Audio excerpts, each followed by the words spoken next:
Good morning, my dear students. I hope you all are doing well. So, continuing with the last class that we discussed, that is My Mother at 66 by Kamala Das. So, let's start from where we stopped in the earlier class. All right. So, in the last class, we discussed about that ashen face of a mother. All right, and the painful state of mind that Kamala Das was going through, after looking at her aging mother. All right, so from that part, let's start for today's class. See the next line. And realized with pain. All right, after that, she was as old as she looked. So at that point of time, the mother of Kamala Das was looking very old. Why? Because she was at her late age. That means she was at her 66 age, but soon put that thought away. All right, now what is the thought that is being referred here in this poem?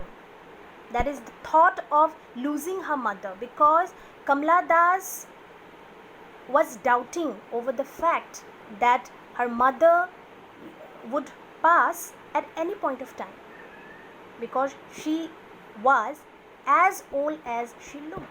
At that point of time, she was very old. All right, a person at 66 almost tend to die. All right, so that is what she is saying here, that she had always had a fear of losing her mother. All right, so that was actually her childhood fear. Since childhood only, she had this fear that one day I would be losing my mother, and that fear has become stronger day by day. All right, so that is what she said, that she was as old as she looked, but soon put that thought away. So the fear of losing her mother, the thought of losing her mother, so that thought, for a time being, she just put that away. Why? In order to make herself comfortable. All right, in order to feel easy at that point of time. And what did she do? And looked out at young trees sprinting, the merry children spilling out of their homes. Now, there is a contradiction that is going on in these lines with what we studied earlier lines. All right, with the earlier lines, like young trees sprinting. Now, this is a symbol of youthfulness. Young trees sprinting, merry children spilling out of their homes. So this is a symbol of youthfulness. This is a symbol of energy. This is a symbol of activeness. All right, but whatever we discussed in the earlier lines, those were all symbol of aging. So we can see here a kind of contradiction that is going on, and what are the things that is being shown here as contradiction? That is activeness with passiveness.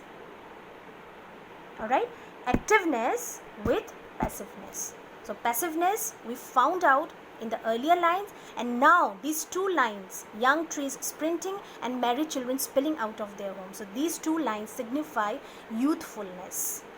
All right, so in this poem we definitely see a kind of contradiction in order to balance out the thought, in order to balance out the thinking that was going on in the mind of Kamala Das. All right, so what do you mean by young trees sprinting? So automatically what happens when we make ourselves comfortable with the nature, then our heart fills with pleasure, our heart fills with delight, because nature is such kind of company that always make us feel ecstatic. Isn't it so? Don't you think so? Nature is such kind of company, as we studied in first year also. You might remember that in the poem The Daffodils, right? So daffodils is being referred there in that poem as jocund company, delightful company. All right, so you can relate that thing with this one also. All right, so what she says here, that nature is such kind of company that always gives us pleasure. that always gives us delight. Alright, so that is what she says, that in order to make myself easygoing, in order to make myself comfortable, what did I do? For a time being, I just put my thought away. The thought of losing my mother, the fear of losing my mother. Alright, so she just put that thought away for some time and just looked outside from the window of the car, and she saw the young trees sprinting. That refers to the nature. The young trees were moving. Actually, it doesn't move, but it appears as if it is moving. You know, when we travel in a car, when we travel in a bus or in a train, it appears as if the outside things are moving, but actually it is not the outside things. It is we and the car that is actually moving. Alright, so that is what she says here. And the second point is married children spilling out of their homes. The married children, she also saw many children coming out of their homes and, you know, gathering together, playing different kinds of games and activities. Alright, so those things here refer to youthfulness. Those things here refers to activeness. Alright, so there is a kind of contradiction that is going on in this poem. Youthfulness, activeness with passiveness. So the old mother, Kamala Das's mother, here signifies passiveness, and the young trees and the married children here refers to activeness. Alright, so the opposite kind of thing is being shown here, that is called contradiction. Next, see. So the married children spilling out of their homes, but after the airport security check, standing a few yards away, I looked again at her, when pale as a late winter's moon. So after all those security checks and all, whatever the things are to be done in an airport, after all those things are done, what did she do? She looked again at her mother, alright, in order to say her goodbye. And when she looked at her mother at that time, her mother's face was looking very wan and pale. You know, it was looking very withered. It was looking very old, as she was aged at that time. Okay. Now here, Kamala Das's mother's face is being compared with late winter's moon. So how did we come to know that? As the word as is there. Yesterday I told you that whenever in a line or sentence the word like or as will be there, then simile figure of speech will be used in that sentence.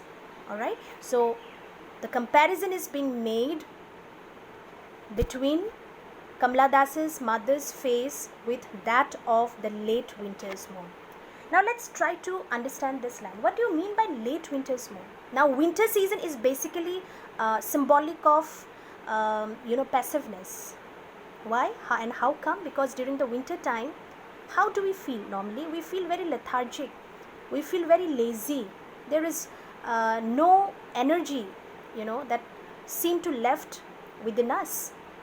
Isn't it so? During the winter time, though we no doubt that we like winter season, but during the winter season what happens? We feel very lazy.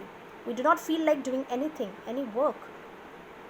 Alright, and the moon, that is at night, the moon of the winter season, here it says that the moon of the winter season is very dull. Alright, it has got no brightness. In the similar way that her mother's face was looking at that time.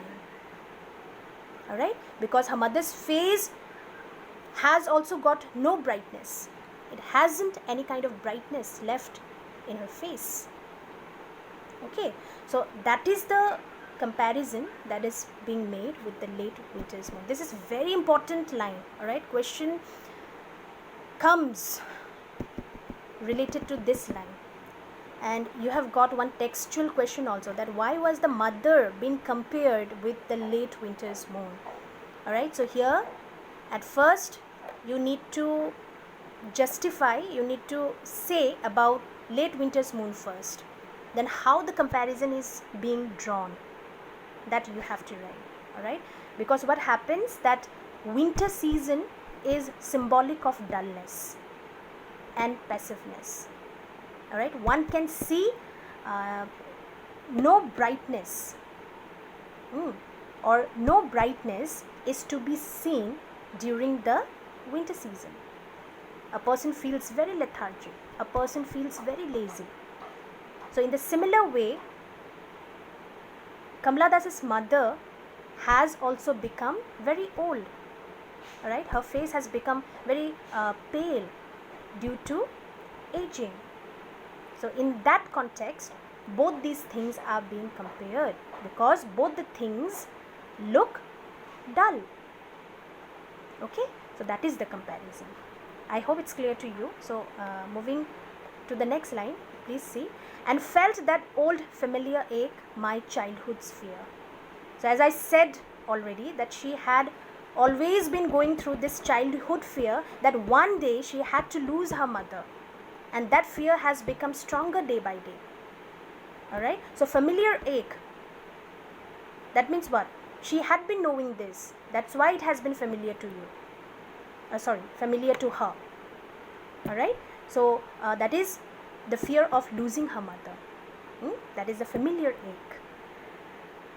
So, but all I said was, see you soon, Amma. See you soon, Amma. Now there is a hope in this line that when she will be back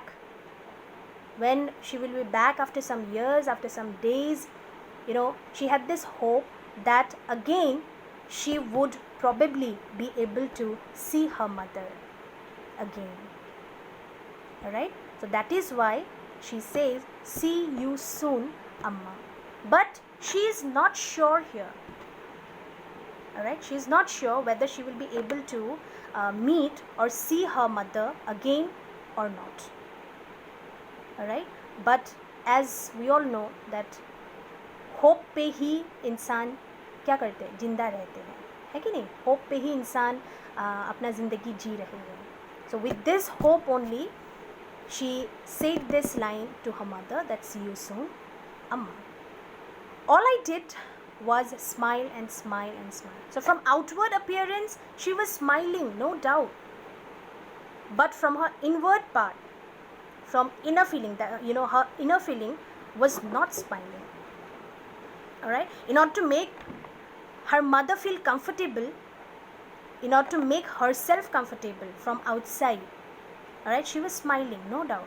But from inner part, she was going through a very tough state of mind. All right, she was going through a very painful state of mind. So there is a contradiction again that we see in this line. All right, from the outward part, from the outward appearance, it appears as if she was smiling, but from inner feeling, she was heading towards a very painful state of mind. So I hope this poem is clear to you all. All right, if you have got any doubt, any difficulty in understanding the poem, please message me in the group, or you can also leave a comment down below, all right, asking the doubt that you have. So the main points, the main lines that you need to remember here are, that is the young trees sprinting, the merry children spilling, all right, this part. Then her face ashen like that of a corpse, that we discussed in yesterday's class. Then the comparison with the late winter's moon, very important. All right, then the last line, see you soon, Amma. When she said see you soon, Amma, so what thoughts were going on into her mind at that point of time? All right, so questions may come up like this. So some questions are there, that is the textual questions. I hope we will discuss it in the next class. All right, so till then, you please go through the poem by yourself once. All right, this is not that difficult also. You go through the poem once by yourself, read it by yourself, and try to understand again, all right, the comparisons that are being made here. So for today, let's stop our class, all right, and in the next class we will discuss the question answers and we will move on to the next chapter. Alright, so the next chapter we will do from the prose one. Alright, so let's wind up for today. So thank you very much. You guys take care and have a great day ahead. Thank you very much.